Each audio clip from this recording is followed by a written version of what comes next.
Bienvenidos a mi primer podcast de Una Moña Sin Pelo. Muy contento hoy y agradecido con el licenciado y amigo mío y colega Donald Milán Guindín, porque sabemos que nosotros estamos en la industria más regulada en Puerto Rico, esto del cannabis medicinal, y vemos tantas tiendas alrededor de todo Puerto Rico, tantos dispensarios, tantos cultivos, y todavía yo escucho muchas personas que por desconocimiento, falta de educación o ignorancia, piensan que el cannabis se puede usar a la libre, o sea, no conocen los requisitos.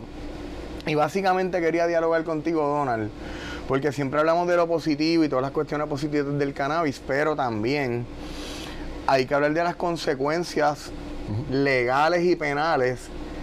¿Qué sucede si tú usas el cannabis incorrectamente o de una manera no permitida según lo que esté establecido? Porque todavía yo escucho hoy mucha gente que dice, Acho, quiero tener mi plantita en mi casa. Oye, mira, estoy fumando en el carro porque me encanta fumar mirando la playa. Yo quería, ¿verdad?, crearle un cierto tipo de conciencia, porque no es lo mismo cuando tú haces las cosas sabiendo lo que estás haciendo, a cuando haces las cosas y no conoces realmente consecuencia penal. Tengo un amigo mío de Las Vegas que se mudó para Puerto Rico y con una naturalidad increíble me dice: mi esposa está molesta porque está llegando 700 pesos de luz porque puso una bombilla y 4 plantas.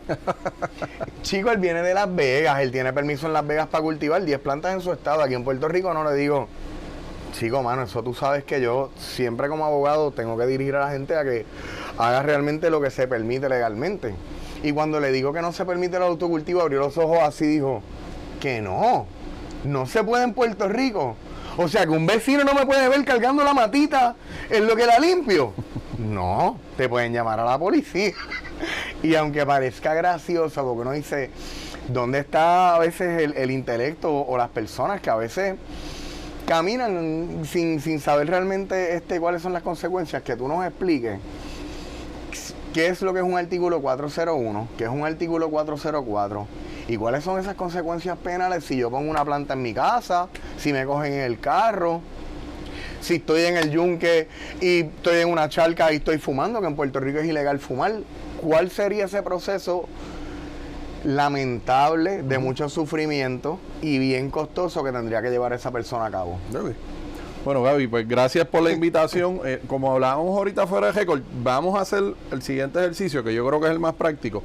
Vamos a llevar a los que nos escuchan tal vez en fast track, desde que nos arrestan hasta la etapa de juicio, porque en la etapa de juicio es que vamos a tener muchas más alternativas de cómo trabajar principalmente una erradicación criminal bajo sustancias controladas, o relacionadas a sustancias controladas, y cómo la persona se podría beneficiar de algún tipo de desvío o de un sobreseimiento, que no es otra cosa que el archivo y ese récord queda limpio. Pero quiero señalar algo que decías, no necesariamente porque la persona haga algo bien significa que no se va a enfrentar a la policía. Y me explico. Todavía hay mucho policía que uno lo sienta en la silla de los testigos y le pregunta sobre la ley de marihuana medicinal que data del 2017 y no te saben decir nada.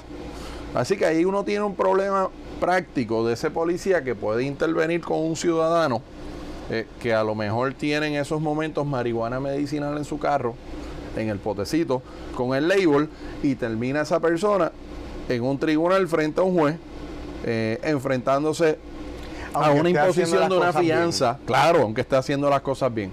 Porque el primer problema que tenemos es que ese policía que interviene no tiene el conocimiento para cómo manejar esos detalles. Así que ya ahí tenemos un problema de educación a la policía. Aparte de que tenemos una política muy restrictiva todavía de que no importa con qué te cojan, te procesan. A diferencia de otras jurisdicciones, que el juego, ¿verdad?, es distinto. Incluso hay una tendencia a nivel federal que el gobierno federal ha dicho, mira, vamos a dejar esta cosa de la marihuana y todo lo demás que lo manejen a nivel estatal, pero nosotros no vamos a intervenir. Así que vamos a suponer que una persona intervienen con ella un policía. La intervención clásica, por tinte o exceso de velocidad. O cinturón. O cinturón. Y ese policía, cuando llega donde la persona, le da lo que los abogados de defensa estamos cansados de escuchar en los tribunales, y yo me imagino que los jueces también, el fuerte olor a marihuana. Y ese policía con ese motivo fundado que hablábamos los otros días, Sí, que ya hay sí, casos en los Estados Unidos que dicen que el olor a marihuana no es un motivo fundado. Aquí eso no se ha explotado Para un registro tanto y un allanamiento. para un registro. Y ese policía baja del carro a la persona, la pone bajo arresto, ese carro eventualmente lo registran y encuentran marihuana. Ya eso me puede pasar a mí como licenciado. O sea, Claro. yo soy oficial de cumplimiento. Entro a un cultivo a las 8 de la mañana. Estoy contando 2,000 plantas en un cuarto, 2,000 plantas en otro cuarto, 2,000. Las plantas me dan aquí, me dan en el pecho, me dan en el mahón, piso con los zapatos, se queda en la suela de los zapatos el olor. No tengo cinturón por alguna razón. Gracias a Dios mi carro pita y me regaña todo el tiempo. No tengo cinturón. Me para el guardia. Yo no tengo nada en mi carro. Nada. Bajo la ventana, el oficial me dice, wow, qué olor. Sí, me va a arrestar por los terpenos que le dan la bofetada de que estuve todo el día en un cultivo contando plantas. Oye, que la muchacha del colmado me ha dicho, oye, tú eres de los míos. Porque tú sales de contar plantas todo un día y de repente tú, adiós, esta muchacha me conoce. Y es que le está dando el olor que a veces uno ni se da cuenta. Viene el guardia bajo la ventana porque no tengo cinturón. Buenas tardes, señor oficial, ¿qué pasó? Automáticamente va a mandar a bajarme del carro porque Correcto. según el ordenamiento legal en Puerto Rico, el olor es uno de los indicadores más fuertes que ellos tienen para poder intervenir contigo. Me va a arrestar, voy a pasar la vergüenza enfrente a todos mis vecinos, frente a todo el mundo. Me llevan esposado. Voy a pasar por todo el proceso que a lo mejor el caso se cae, pero ya pasé la vergüenza, incurrí en gasto. Déjame añadirle un elemento más a ese ejemplo que tú dices. Vamos a suponer que tú también eres paciente de cannabis medicinal y tenías unos frascos de cannabis medicinal en tu carro. O a lo mejor no tenías eso en un frasco, pero lo compraste legalmente. Claro, y tú lo estás puse en un autorizado. frasquito de cristal que me Correcto. gusta más. ¿Y por qué? Porque simple y sencillamente o lo estabas transportando o se te quedó un día en el carro, no lo bajaste. A veces uno tiene mucha compra y eso se te olvidó bajarlo. Ese policía te va a arrestar y te va a llevar ante un juez. Como es un caso grave en donde tú estabas transportando, ¿verdad? Tenías posesión de sustancia controlada, tienes un 404, que es lo que llamamos la posesión simple. Ok, para estar claro y el que nos está escuchando, en términos de conductas de sustancias controladas, en términos de penal, vamos a empezar por el 404, que vuelve de nuevo, eso es lo que significa 404 es posesión simple. posesión simple. Ok. Puedes tener un 401, que es uno de los más peligrosos, en donde es posesión con intención de distribuir. Ok. Puedes tener otros, por ejemplo, venderle a menores, vender cerca de instituciones o de escuelas, que ese es el 411A, que es Uf. uno de los más peligrosos. Wow, sí. ¿Verdad? Y puedes tener también de los más típicos es la parafernalia. ¿Por qué? Porque vamos a suponer que en ese ejemplo te encuentran sustancia controlada y a la misma vez te encuentran papel o te encuentran una balancita. Es un poco tricky ese artículo de parafernalia porque es bastante discrecional la evaluación que se hace para conectar artículos con la sustancia controlada.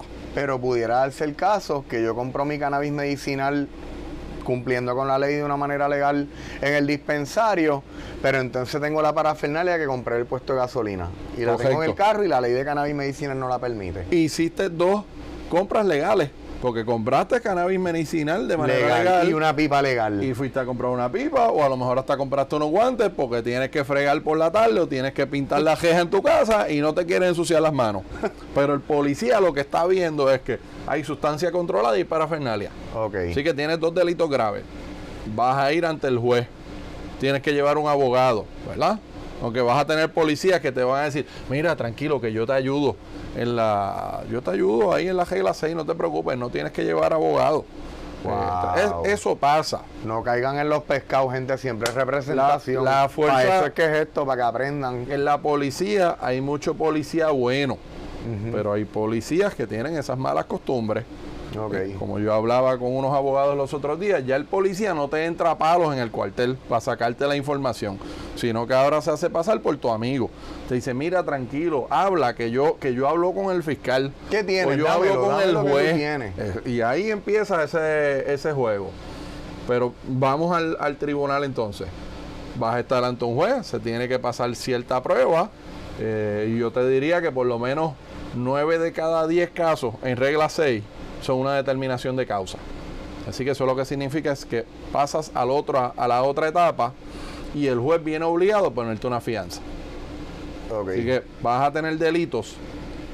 Para fines de esta conversación, un delito de sustancia controlada regularmente cualifica para que PESAC difiera la fianza, que es el programa con servicio de antelación a juicio. Okay. El problema que podrías tener ahí es que PESAC es un poco restrictivo en cuanto a horarios, salidas y cosas que uno hace como persona normal, que tener una fianza diferida por PESAC no es conveniente, como que esas cosas chocan. Todos estos casos de sustancias, por ejemplo, personas que los cogen con cannabis ilegal, ¿todos van a tener que bregar con la fianza? Siempre tiene que haber una imposición de una fianza, esa es la norma. Claro, vas a tener jueces que pueden poner una fianza nominal. ¿Sabes por qué lo pregunto? Porque quiero que la gente sepa que esto es bien costoso. Sí. Cuando la gente en los 1990 y pico cultivaban cannabis ilegal en las casas, si tú no tenías 40,000 pesos en una gaveta para los abogados, yo no sé qué tú estás haciendo. Sí. O sea, nosotros exhortamos a que la gente haga las cosas bien. Correcto. Pero la gente que hacía las cosas mal y haciendo las cosas mal las hacían bien por la estructura que tenían, sabían a las consecuencias que se enfrentaban, tenían 40,000 pesos en la gaveta, tenían representación a la mano de una llamada, versus las personas que a veces tienen 23 años, se creen que la vida es color de rosas todo, se creen que esto todo es legal por ahí, realmente no miden consecuencias y el día que te pasa, ¿cuánto uno puede gastar en un proceso de esto? Son miles. Miles. Miles. O sea, que tú me estás diciendo que a mí me cogen un saco de 5 pesos, que da bochorno, porque en los dispensarios hay gramos de mejor calidad por personas guapas, bonitas, en aire acondicionado con televisores que te den un producto al mismo precio y te evitas tal vez pasar por regla 6, vista preliminar, Correcto. fianza. Oye, entonces, ¿qué pasa? Vas a tener una fianza, vamos a suponerle $10,000. Suponiendo que no quieres usar la vía de PESAC, uno busca un fiador privado que te va a cobrar regularmente un 10% para él prestar esa fianza y tú le pagas a él la prima, ¿verdad? Así que 10,000 le tendrías que pagar a él 1,000. Ya hay 1,000 que no los vas a ver más nunca. No importa si ganas el caso o lo pierdas, ya tienes 1,000 fuera del panorama tuyo. Se fue el viaje a Indonesia, se fue el viaje a México, se fue el viaje a Colombia. O el pago del carro y de la casa. Del carro y de la semana casa que viene. Bueno, el proceso sigue y como es un delito grave, vas a pasar a vista preliminar. Okay. Así que eso es una segunda oportunidad que tiene la defensa para tratar de derrotar el caso del fiscal. Okay. Suponiendo que el abogado de defensa no tiene éxito, por la razón que sea, vas a pasar a la etapa de lectura de acusación y ahí es donde se abre el trámite de descubrimiento de pruebas. Ahí es donde verdaderamente el abogado tiene la oportunidad de decirle al fiscal, dame lo que tú tienes. Las pruebas toxicológicas, ¿verdad? La prueba que se le hace a esa droga que se ocupa, declaraciones juradas si algún otro informe, fotos, videos, lo que sea que tengan. Orden de allanamiento, ¿verdad? Si ese es el caso. Y el caso uno lo va armando hasta que entonces uno pasa a la etapa de juicio. Dependiendo en la sala que a uno le toca, ¿verdad? El juez, uno tiene que decir, bueno, yo quiero ver esto por tribunal de derecho o por jurado. Por jurado sabemos que vamos a invertir una cantidad de horas increíbles en escoger ese jurado y en ver ese juicio. ¿Qué significa eso para la persona que está incurriendo en los gastos legales con el abogado? Que si es por jurado normalmente sale más caro el caso por el tiempo y la complicación, o no tiene que ver con... Eso es un escenario bien particular. Fíjate, eso es un escenario bien particular, pero míralo desde este punto de vista. Día que tú, como persona que te acusas, vas al tribunal, es un día que tú no vas a tu trabajo. Y si estamos una semana y media escogiendo jurados y viendo tu caso, es una semana y media que tú no trabajas. Así que al final del día, de nuevo, esto representa dinero y tiempo. Y tu historia, que la conocían 5 personas, ahora la conocen 60, porque llevaste 60 personas al panel. Le explicaste más o menos de qué era el caso. Y luego te vas a quedar con 14 que van a ver tu juicio, el juez, las secretarias de sala, el alguacil, y el público que se quiera sentar. Diablo, así que ese proceso se sigue llegando. Mira, a Gaby lo cogieron con hierba los otros días. Mano. Sí, y la gente tiende a exagerar también, ¿verdad? Claro, si este es el país de suelta más Cristo crucificado, suelta más Raba crucificada. Y si tienes la mala suerte de que por alguna razón ese caso sea algo popular, pues vas a tener la prensa encima tuya o encima del abogado cada vez que pone un pie fuera del tribunal. Y Dios te cuide, ¿verdad? Si sales bien en el proceso, porque entonces van a ser como le hicieron a un amigo abogado, que le pusieron la foto de él ahí en pantalla y la muñeca lo quemó, ¿verdad? Lo hostizó. Así que ahí es una pelea adicional que uno tiene las manos atadas a la espalda para pelear contra los medios. Sí, o sea, no solamente es la parte intelectual de tener buena representación, de que te lleven por las etapas, y la parte económica para cumplir con la defensa que tienes que desarrollar, sino es un maltrato psicológico que uno se impone uno mismo, claro, porque la vida te lo impone por la razón que sea, pero los medios, prensa, tu reputación, ahora mismo con las redes se entera todo el mundo, o sea, en cuestión de 5 minutos. Eso de las redes es importante. La tendencia de, vamos a suponer, 6, 7 años para acá es que una vez que a ti te encuentran causa en regla 6, la policía te lleva a fichar, ¿verdad? Que es que te tiran la foto, huellas y todo lo demás. Esa foto que te toman se pasa a la oficina de prensa de esa comandancia. Y comandancia tiene la costumbre de enviar ese parte de prensa a los medios. Así que más o menos si tu regla 6 se acabó a las 4 de la tarde. Eso? Así es que funciona esto de la prensa y como a las 4, mira, tu regla 6, vamos a suponer tu regla 6 se acaba a las 4 de la tarde. Ajá. Tienes una determinación de causa. Trabajamos el asunto de la fianza. De ahí te van a mover a comandancia. Vamos a suponer que eso fue aquí en el Tribunal de Atorrey. Te mueven aquí al cuartel general. Más o menos como a las 7 de la noche. Yo te aseguro que tú vas a estar en 2 o 3 medios locales, de esos que uno ve en las redes sociales. De misma comandancia, rápido llaman para hacer prensa amarilla. Correcto. Así que va a estar tu foto por allí, a lo mejor no te cogen en la mejor facha posible, espeluzado uno, y va a estar allí la foto tuya en los medios, con algún pajafito. Agestaron al licenciado Gabriel Cifre con una cantidad bien grande de marihuana, porque te aseguro que no van a poner lo que es. Diablo, mano, la verdad que a veces uno hace las cosas, pero es porque realmente uno no contempla las verdaderas consecuencias con lujo de detalle de lo que puede ser una resbalada de una cáscara de guineo, por no ser cauteloso, por no llevar las cosas a cabo como la ley lo impone. Y mira, la cosa es que socialmente hay veces que la misma ley está estructurada de una manera que te lleva socialmente a hacerlo ilegal. Sí. Si tú me estás diciendo a mí que en Puerto Rico tú puedes comprar pipas legalmente en un puesto de gasolina, ¿por qué lo tienes como delito entonces fumar? Pero mientras eso sea el ordenamiento y la política pública de Puerto Rico esté redactada de esa manera, no nos queda otra. Entonces lo que habría que pelear es un mal mensaje, es una doble tónica. Se le permiten unas cosas, por ejemplo, a las gasolineras, en donde entra cualquier persona y compra lo que quiera allí, y los dispensarios pues son altamente regulados, pero es esa persona que no va al dispensario, por ejemplo, una vez que cae en el sistema, el sistema lo tritura, el sistema de justicia lo tritura, pero no todo es malo, ¿verdad? La tónica no puede ser negativa. A mí completamente. Me confundo un poco, porque ahora mismo, Donald, yo no sé si tú sabes, yo a veces entro a los puestos de gasolina y no sé ni los chicles que venden, ni las cervezas, ni los cigarrillos. Pero ya de conocimiento general, yo sé que tú puedes ir a ciertos puestos de gasolina y a ciertos lugares y puedes comprar unos cigarrillos enrolados. Correcto. Que son iguales que los que hace la gente con marihuana de cannabis, pero son de CBD. Si yo estoy en el carro, pasando por enfrente de Plaza Las Américas, escuchando mi delicioso Bob Marley, con la ventana abajo, viviéndome la brisa de que estoy en el Caribe, con un pollo de cáñamo por fuera de la ventana guiando, y me estoy dando un pollo así, botando el humito, y me pasa el de la motora del guardia. A las 4 tú y yo vamos a estar en Atorrey, en regla 6, abajo en el sótano. Esa es la consecuencia. Y tengo que pasar por el proceso de la prueba de campo. Perfecto. Voy a estar arrestado. Y el recibo del puesto de gasolina lo boté, donde dice que compré el Chabau CBD.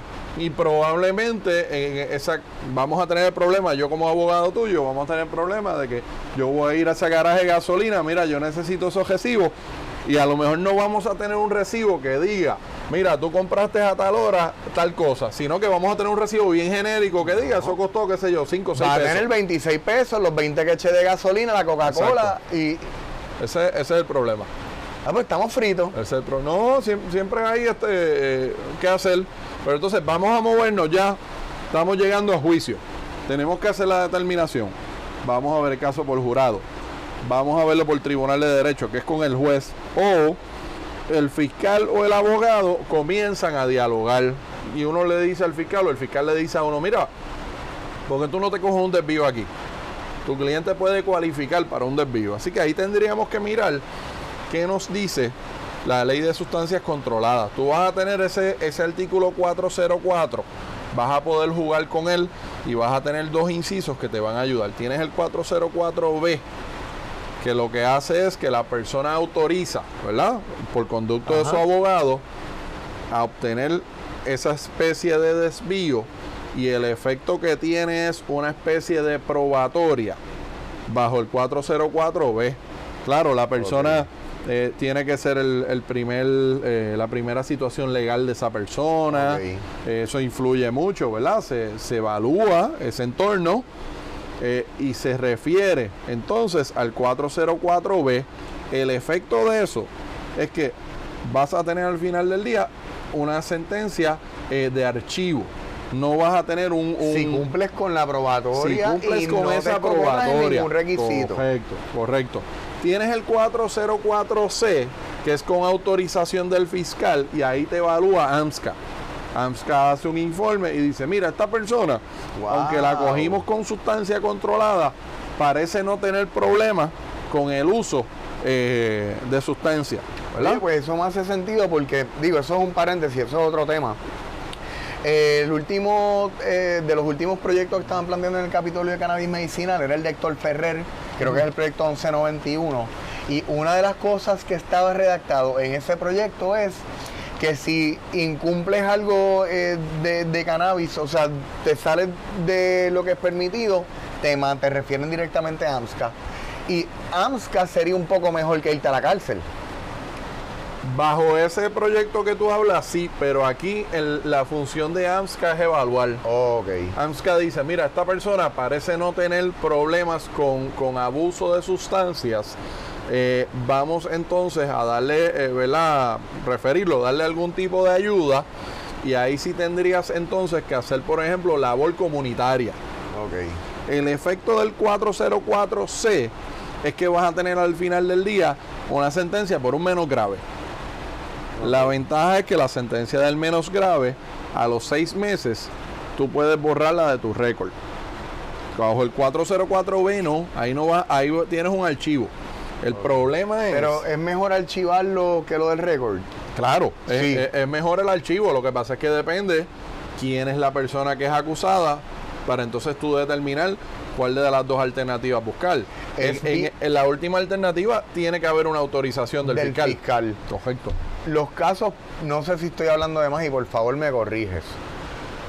El 80% de los casos de cannabis o de marihuana caen bajo 404B, o eso es algo que no puedo generalizar. No, mira, el fiscal siempre te va a acusar por el 404. El 404B o C son herramientas para desvío. O sea, el fiscal no te acusa por el B ni por el C. Pero por eso pregunto, porque si es alguien de cannabis, yo prefiero tratar de darle cualquier desvío. Vete a limpiar los caparazones de las tortugas con un cepillo, vete a recoger colillas. Sí, pero tienes que tener presente que no todo el mundo te va a cualificar. Puedes tener personas de un trasfondo que no van a cualificar, ¿verdad? Ese es el detalle. Con el 404C vas a tener, ¿verdad?, esa sentencia de menos grave y tienes que hacer labor comunitaria. Esa es la situación. Suponiendo que estas alternativas no estén disponibles a la persona, pues uno siempre puede ver su caso. Y ahí o ganas o lo pierdes. Suponiendo que lo pierdas, entonces entras en la fase del informe presentencia, que no es otra cosa que el juez te refiere a corrección, al departamento de corrección. Ahí tú te sientas con el técnico sociopenal y él te entrevista. Te va a hacer tu trasfondo ¿verdad? Social, familiar, va a ir a la comunidad, le va a preguntar a tus vecinos, mire, ¿Cómo tú te comportabas? ¿cómo es Gaby? Si tú tienes un vecino de esos bien chabones que dice, mira, Gaby es un loco, llega tarde, hace ruido aquí todo el tiempo, hace fiestas, me sacó una pistola una vez, Sí, pues sí, mira, sí, pues eso, sí. a mí como abogado me da el problema conseguirte una probatoria después. Claro. Ahora sí, si tú eres una persona que trabaja, que estás estudiando, tienes buen comportamiento, con gran probabilidad vas a cualificar para la probatoria. Van a haber unos delitos que no cualifican para la probatoria. Yo tenía una duda de eso, de cuáles son los delitos que cualifican para la probatoria, porque me es irónico. Si a mí me cogen por marihuana y me dan una probatoria, ¿puedo en ese momento hacerme paciente de cannabis medicinal para que bajo la probatoria cuando me hagan dopaje no me afecte? Sí, o sea, me estoy legalizando por lo mismo que me pincharon. Correcto. Vamos a eso ya mismo, pero contestando la primera parte de tu pregunta, 401 no cualifica para probatoria, que es posesión con intención de distribuir. Ni 411 ni 411A.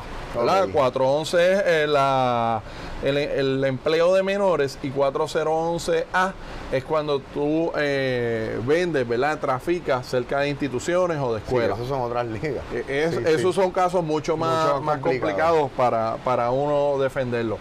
Pero tienes un 404 que te va a cualificar. Usualmente estas cosas uno también las discute con el fiscal, ¿verdad? Suponiendo que uno pueda llegar a un acuerdo, uno lo discute con el fiscal. Uno dice, mire fiscal, yo me declaro culpable, cámbiame el 401 en 404, no me utilices ninguno de los otros dos incisos, vamos a referirlo para una probatoria regular, sujeto al informe, porque al final del día, quien dicta la sentencia es el juez. Yo puedo llegar a un acuerdo con el fiscal, fiscal, vamos a darle un año a Pero este es muchacho. discrecional del juez. Pero es discrecional del juez que diga, no, un año no, vamos a darle 5, que es el máximo de esa sentencia. Así que ese juego uno tiene que ser cuidadoso también. Viene ese informe y uno va entonces al acto de dictar sentencia. Si es un informe favorable y tiene una recomendación de que la persona se beneficie de la sentencia suspendida, que no es otra cosa que la probatoria, entonces inicia la probatoria. Pero ese juez, y ahora voy a la segunda parte de tu pregunta, tiene que imponer unas condiciones. Esas condiciones son muy discrecionales, pero si uno mira las sentencias, siempre tienen unas características en común. Horario, no cometer nuevos delitos, no asociarse con personas de dudosa reputación, que al día de hoy yo no entiendo qué significa eso, pero está ahí. No ir a lugares, por ejemplo, donde vendan bebidas alcohólicas, y eso es complicado porque no podrías ir a Walmart o al supermercado. No, ¿verdad? Pero no te asustes. Lo digo de esa manera porque lo que persigue es que tú no estés en el chinchorro de la esquina. Claro, ¿verdad? que no estés en esos ambientes. Pero si lo miramos, si hacemos una lectura fría de lo que dice esa sentencia, pues yo no puedo ir al supermercado entonces, porque ahí venden alcohol, hay una esquinita ahí que tiene de todo un poquito. Y entre esas condiciones, obviamente se le hacen pruebas periódicas de sustancia controlada. A ese probando, que es como le vamos a llamar ahora a la persona que está bajo probatoria, corrección lo supervisa. El escenario del cannabis medicinal tomó mucho auge en el 2021, aunque esa ley es del 2017. En el 2021, a mitad, tenemos el caso que llega hasta el Supremo de Pueblo versus Hernández. En ese caso, esta joven, María Fernanda, cumplía una probatoria por una cantidad, era punto algo gramos, que le habían ocupado a ella en un momento dado, y le dan una probatoria de 5 años. ¡Qué estupidez! Cuando estaba cerca de esa probatoria, parece que de terminar, pretenden revocársela, el técnico sociopenal pretende revocársela porque ella era paciente de cannabis medicinal. Y había una condición en esa sentencia que decía que ya no podía dar positivo al uso de sustancias controladas. Y viene esta controversia. El Tribunal Supremo decide no intervenir en ese caso. Pero sí hay una opinión muy interesante del juez Estrella que dice, miren, pero ¿cómo es posible si nosotros tenemos una ley de cannabis medicinal, nosotros estamos diciendo esto es útil, esto es bueno, ¿cómo le vamos a revocar la probatoria a una persona que legalmente puede consumir cannabis medicinal? Correcto. El caso eventualmente uno le pierde el tracto porque no, ese caso no regresa al Tribunal Supremo nuevamente. Okay. Yo me apuesto a que eventualmente eso se resuelve abajo, ¿verdad? En instancia. Claro. Y ya para finales del 2021, la ley de sentencia suspendida recibe una enmienda que entonces crea una categoría protegida de las personas que consumen cannabis medicinal. Si dan positivo, pues no se le va a revocar la probatoria. Ahora, lo que hablábamos, ¿verdad? Que es lo que crea tal vez un poco de curiosidad. ¿Cómo se aplica esto en la práctica? Bueno, pues ese juez cuando dicta la sentencia, ya te dije las otras condiciones de pórtate bien, llega temprano a tu casa. No estés en barritas por ahí. Correcto, o trabaja o estudia. También si tienes una pensión alimentaria, tienes que tenerla al día o con plan de pago. Pues el juez te dice también, mire, si usted es paciente de cannabis medicinal y usted compra, llévele el recibo al técnico sociopenal. ¿Verdad? Diablo, yo que soy tan malo para guardar los recibos del colmado, del banco, del puesto de gasolina. Voy al restaurante, ¿quiere su recibo? No, bótalo. O sea, para las personas que estén en este proceso, por favor, aunque la ley no te lo exija, guarda tus recibos, aunque el dispensario tiene un récord en el sistema, guarda tus recibos. Mira, sobre eso, y lo hablábamos ahorita fuera del aire, incluso fue algo que yo nunca lo había pensado. La revocación de probatoria tiene dos etapas. Tienes la vista sumaria inicial y la vista final. Imagínate que alguien es como tú y bota los recibos y por alguna razón ese trámite de que hubiese conocimiento de que tú eras paciente de cannabis medicinal no lo hay. Así que tú das positivo a una prueba de sustancia controlada. Y el técnico sociopenal va al tribunal y radica el informe para revocación. Vamos a suponer que a ti te ingresan, porque el juez tiene algo de discreción celebrada esa vista para decir, le impongo una fianza y queda afuera hasta que vemos la vista final. No te puede dar la fianza y te puedes ir. O usted se va para adentro. Uy. Entonces, ¿qué pasa? Como yo... es para que sepa, es para que sepi, como dice un amigo mío por ahí, ojo. Como yo, como abogado tuyo, ahora te tengo allá en las cucharas, en la loma, ¿cómo yo voy a ese dispensario? A pedir la evidencia, con la limitación de lo de la ley IPA. Correcto. Sí, así mira, yo quiero el récord de Mario, yo soy el abogado y tú no puedes pedir eso allí. Exacto, así que ahí tenemos un problema que a lo mejor los dispensarios nos pueden ayudar en hacer algún tipo de reserva en ese récord y decir, mire, yo soy paciente, pero yo autorizo a fulano y a fulano que vengan aquí y pidan copia de mi expediente. Okay. Esa es una alternativa.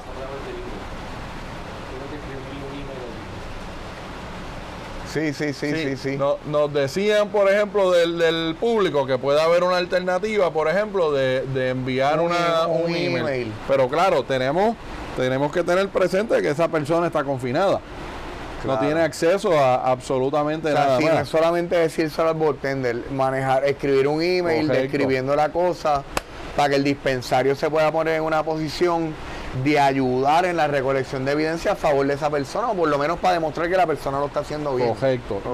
Y eso es una herramienta entonces que yo como abogado tengo para cuando vayamos a esa vista final, yo decir, espera, el juez, ¿verdad? Dio positivo, pero aquí está el recibo de compra. Mientras más estructurado está el dispensario para ese fin, mejor herramienta usted tiene como abogado de defensa. Correcto.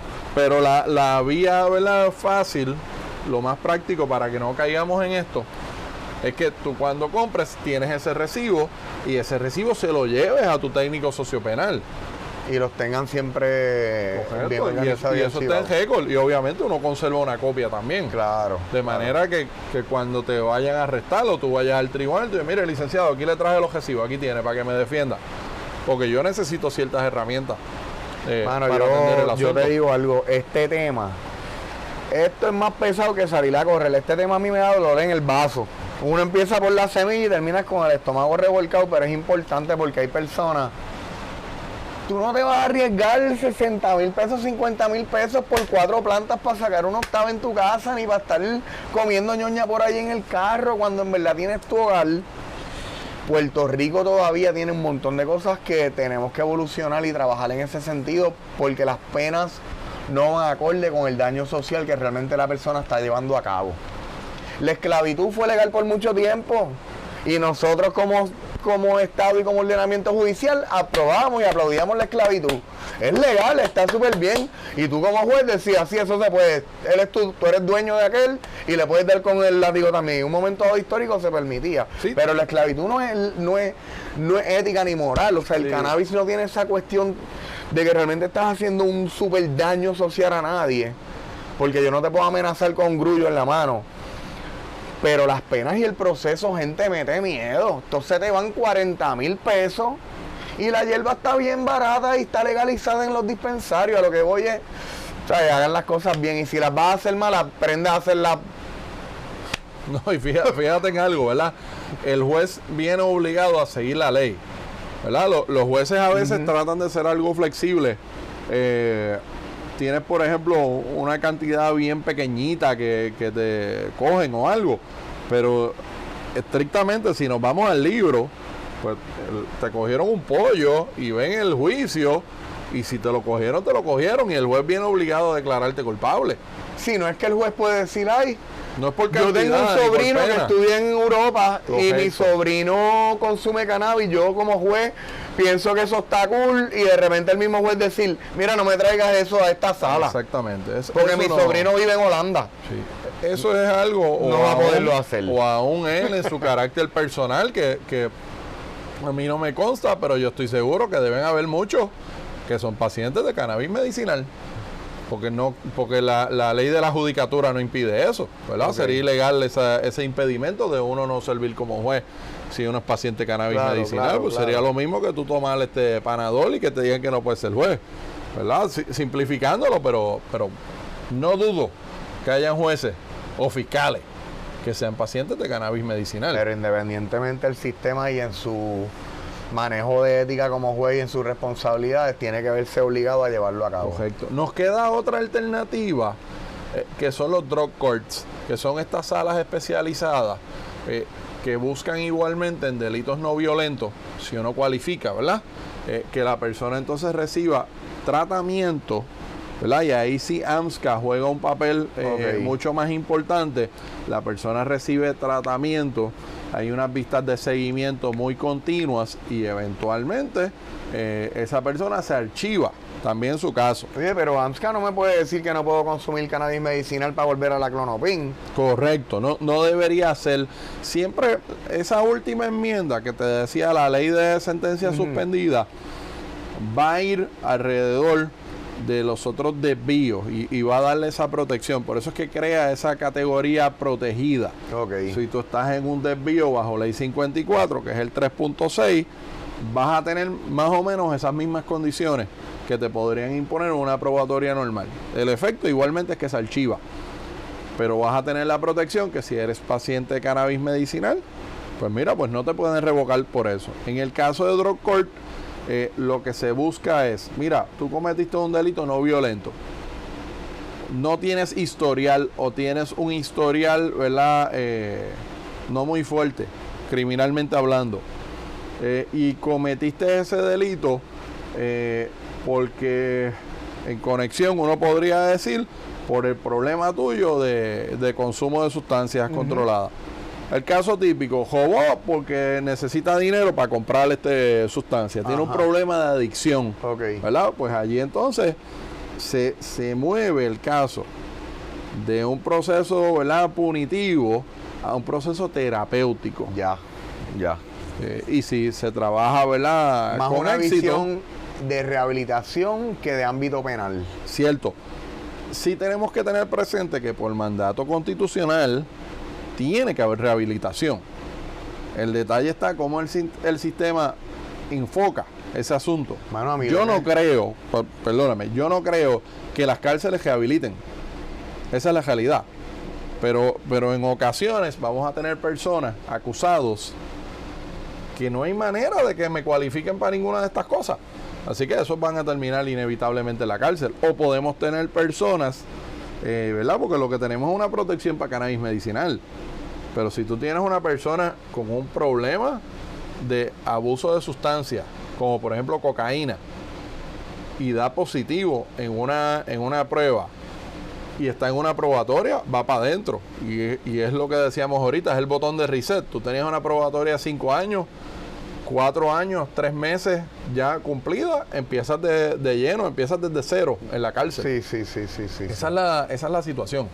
Está bien fuerte. A mí todavía me sigue craqueando cómo es la misma conducta social.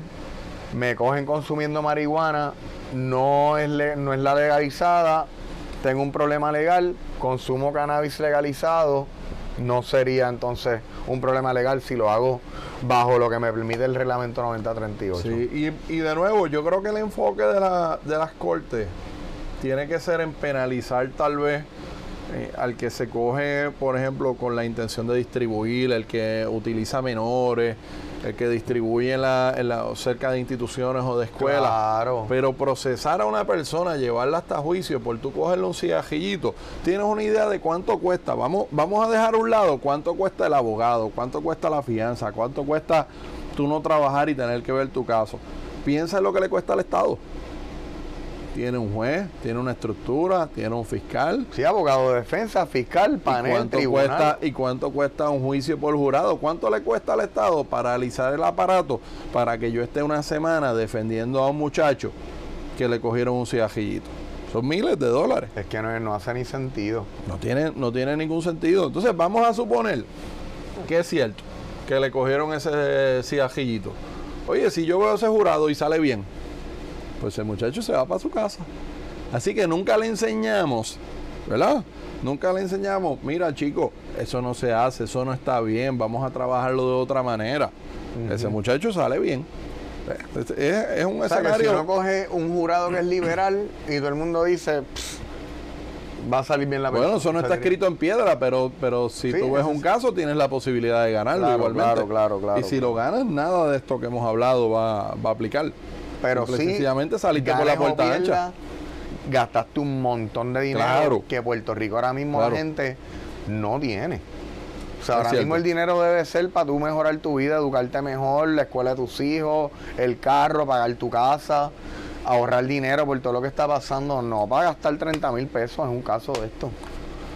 Siempre tienes, ¿verdad? Las personas igualmente tienen los abogados de la Sociedad para la Asistencia Legal que son excelentes. Pero de nuevo, esas personas cobran poco, pero cobran. Yo creo que deberían cobrar más. Pero de nuevo, se están utilizando recursos de la Sociedad para la Asistencia Legal o del Estado que se podrían utilizar en otras cosas.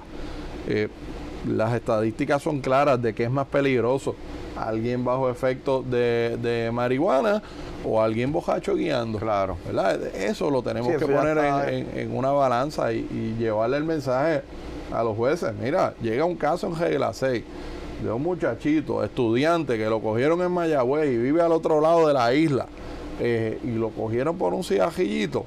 No, hombre, no, es absurdo tener que iniciar un proceso completo con ese muchacho. Al final se le puede afectar el récord, se le puede afectar las oportunidades de buscar un empleo, tener que pasar por el proceso. Bien fuerte. Sí. Nada, mano, la verdad que este tema se puede ver de un montón de ángulos. Hay tela para cortar. Esto es bien importante en esta industria porque yo sé que muchas personas, como no les ha pasado nada, caminan por ahí como el que va caminando en una nube, pero por lo menos nosotros cumplimos. Ojo con las consecuencias, no es tan fácil, no se las deseamos a nadie. El proceso, tú sabes, no es lento tampoco, no es algo que resuelves en 2 meses.